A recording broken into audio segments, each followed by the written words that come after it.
Not that long ago, the United States was renowned for its railroads. Yes, it's railroads, and it had some of the best railroads in the world. This was one of the biggest accomplishments in world history in terms of engineering. But looking around today, that might seem hard to believe, with most of the major cities in the US seemingly being more favored to cars than humans. While countries like China, Japan, France, Germany, Spain, Uzbekistan boast high-speed rail networks, the US, the richest country in the world, has some of the most dilapidated railroads and antiquated trains in the world. Although there are plans to launch a high-speed train from Las Vegas to SoCal very soon, chances are it will be a catastrophic failure, or it just won't end up happening. As this has been the case with every other public commuting train project the government has worked on for the last few decades. So why does America not actually have a proper rail system? What's going on? And when did things get so off the rails, so to speak?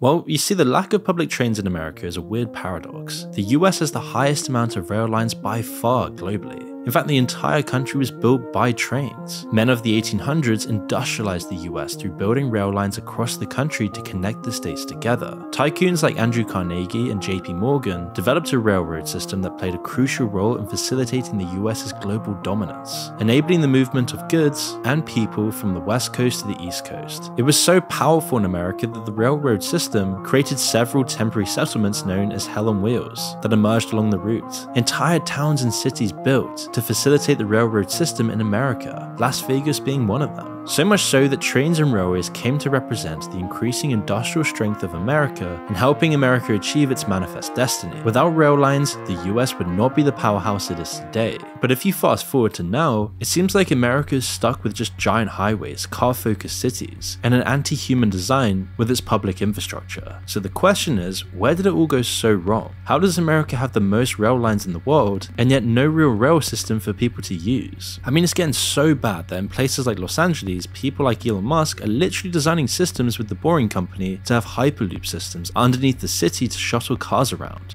Tunnels are, in my view, the only solution to urban congestion because we have a 2D road network and we have buildings in 3D.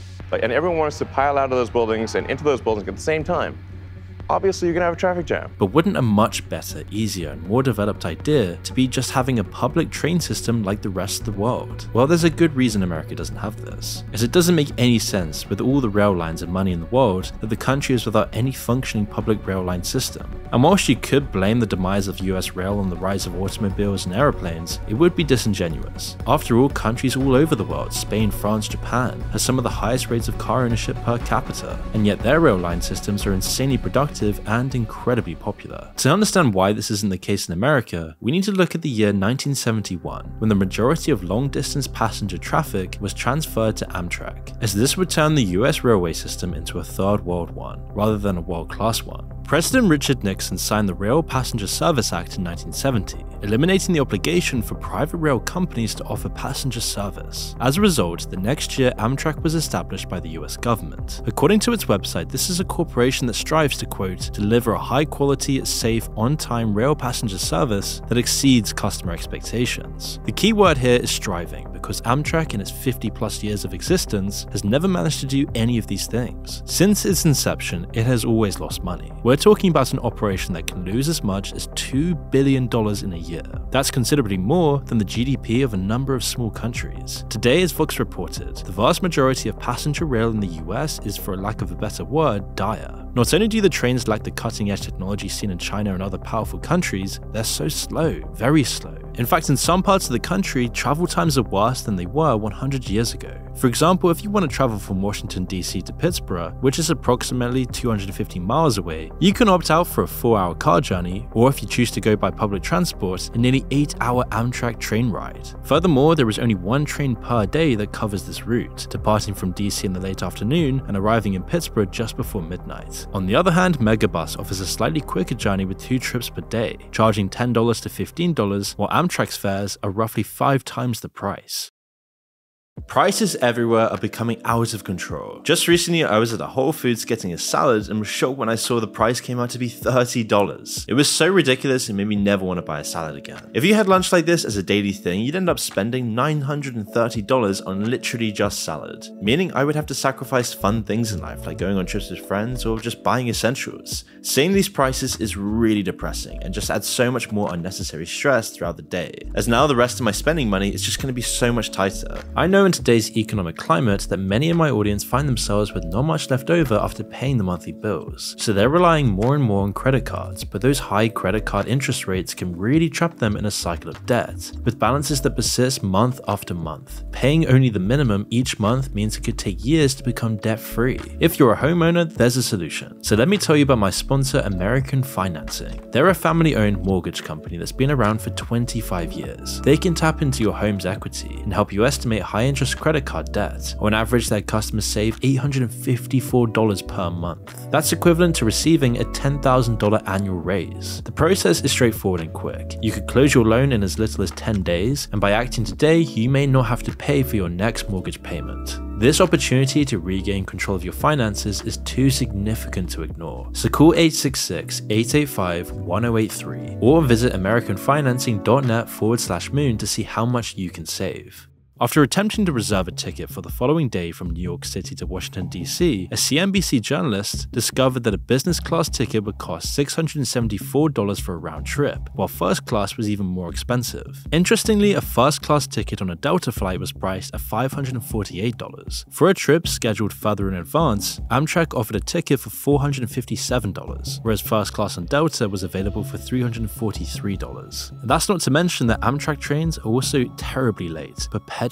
As one conductor told this reporter, being 12 hours late is perfectly normal. In a given year, as the same reporter notes, passengers can expect to experience a cumulative delay of 11 weeks, with only 28% of trains arriving on time. But it gets even worse. You see, this sobering statistic is actually more concerning than it seems, as each long-distance train is allowed a 30-minute grace period before being considered late, and these delays add up. According to an audit conducted by the Amtrak Office of Inspector General, the federally subsidized train system, which currently has a punctuality rate of only 73%, has the potential to save $12 million annually in reduced labor costs, in addition to ticket sales if it improves its on-time performance by just 5%. Additionally, if Amtrak's numerous long-distance train routes were to arrive on schedule 75% of the time, the company could save a significant $41.9 million per year, which means the US, for the first time in its history, rely far less on cars. The US's train system is really shocking. For being the world's richest country, even Turkey, Poland, and Uzbekistan's train system are all far faster than the US's. But while Amtrak hemorrhages money, government tax money, this hasn't stopped the company from paying its executives exorbitant salaries. Last year, the Washington Times reported that Amtrak executives are enjoying substantial financial benefits, with some of them earning as much as $780,000 a year. Meanwhile, passengers of the train system continue to face delays and disruptions in services. The audit conducted by Open the Books, a government spending watchdog, revealed that the top 10 executives at Amtrak receive salaries ranging from $500,000 to $780,000. And this is all taxpayer payroll. Yet only a portion of the payroll information has actually been made public. The salaries of approximately 19,000 other employees haven't been disclosed, but according to calculations made by the Watchdog Group, these undisclosed employees have an average annual salary of $121,000. So it's not really any wonder that it costs so much to take a train in the US. It's an insanely swolled up bureaucracy running these train networks, which is ironic considering that the US is home to arguably the best freight train service in the world. But it actually makes a lot of sense the more you look into it, because the success of freight trains in the US is the reason why passenger trains are so bad. As Vox also reported, the success of US freight rail has overshadowed and continues to overshadow the passenger rail sector. Freight companies own most of the railroad infrastructure outside of the Northeast Corridor, the only part of the country where the passenger rail is somewhat decent. Amtrak is forced to operate on limited capacity, so as a result, the technology and scheduling of passenger trains are compromised in favor of freight operations. But China, France, Japan, and Spain have also constructed modern state-of-the-art high-speed rail infrastructure, specifically designed to cater to passenger trains. So why can't the US do the same?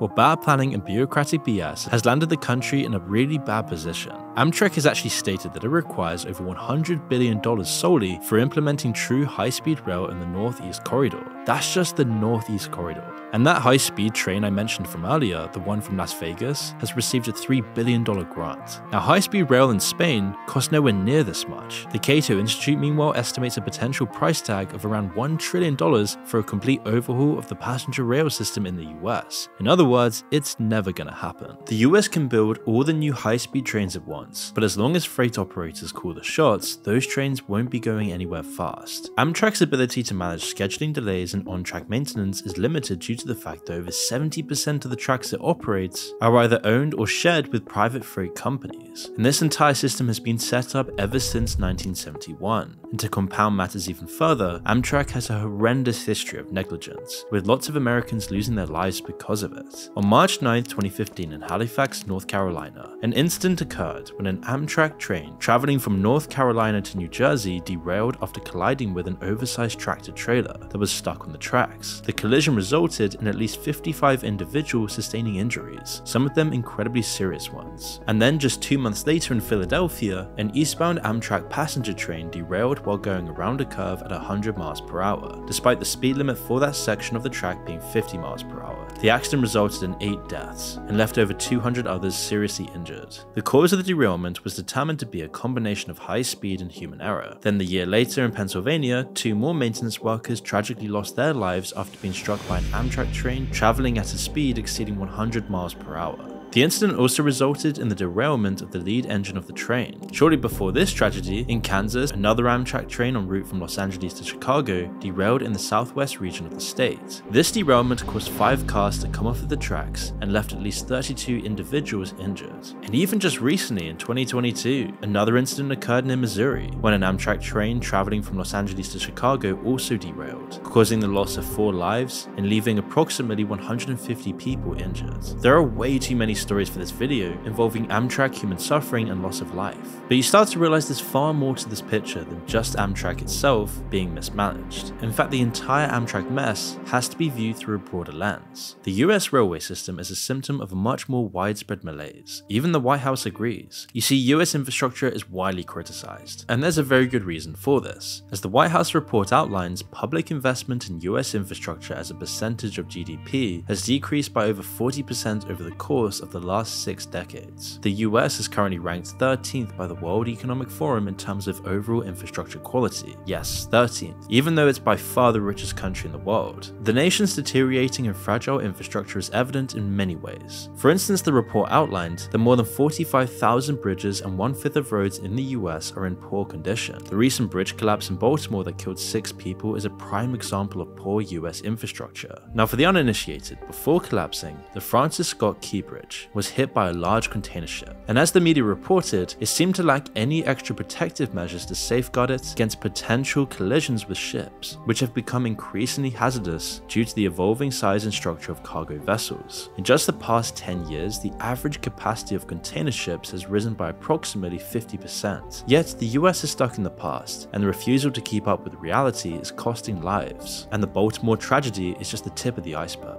In 2007, as the White House report notes, the collapse of the I-35 bridge in Minneapolis resulted in 13 fatalities and 121 injuries. And as for lead exposure, the US is high on its own supply, literally. Despite the irreversible health effects of lead exposure, millions of Americans still receive water through lead pipes. The Flint, Michigan water crisis in 2015, where toxic levels of lead were found in the water supply, caused a state of emergency to be declared. It took until just a few months ago for the US to ban forever chemicals in tap water. The poor quality of public transportation and rail systems, it's clear that there is a giant lack of funding and focus on these key essential things that keep society running, which is why the poor quality of the rail systems in America aren't just discouraging, they are, as the Center for Strategic International Studies warns, a national security threat. Experts are warning that the revitalization of US infrastructure, railways included, must be prioritized as a matter of national security rather than being dismissed as a secondary concern, especially when you look across the world and you see the huge rise in Chinese public infrastructure, with the Chinese government completely focusing on revitalizing the public infrastructure within the country. And now China is light years ahead of the US in this regard, which is why it's so worrying. You see, a country that can't build decent rail lines, bridges, and roads is at a big disadvantage to an enemy that builds entire cities in a few months. By increasing public investment in infrastructure to levels comparable to those of the mid-20th century, over 3 million jobs could be created by 2029, consequently enhancing productivity. According to CSIS, for every dollar spent, the US economy would grow by $2.70, which is why it's clear to see that the demise of US railways is part of a broader depressing picture. And whilst the most powerful country in the world struggles to ever build rail lines, the EU is about to launch Rail Baltica, a new project worth nearly $6 billion, connecting Baltic states to the European rail network via a 540-mile rail system that will stretch from Estonia all the way down to Poland. Now, the EU gets criticized a bunch, and rightly so, but the fact that it was able to get so many countries to come together to agree to the logistics and build an international rail line is pretty impressive. And the American public would be much better off if the states had a similar focus on Amtrak, because right now the US's rail line system is still stuck in the Stone Ages.